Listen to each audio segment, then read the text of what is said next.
இட்லி சாம்பார் செய்யலாம்.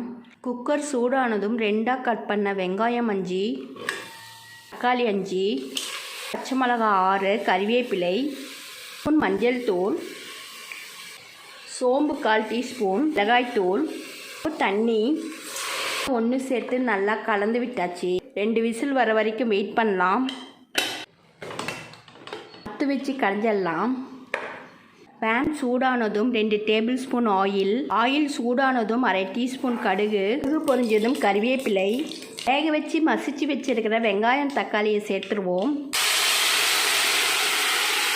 தண்ணியில் கரைச்சி வச்சிருக்கிற 3 டேபிள் ஸ்பூன் கடலை மாவு, தண்ணி, உப்பு நல்லா கலந்து விட்டாச்சு.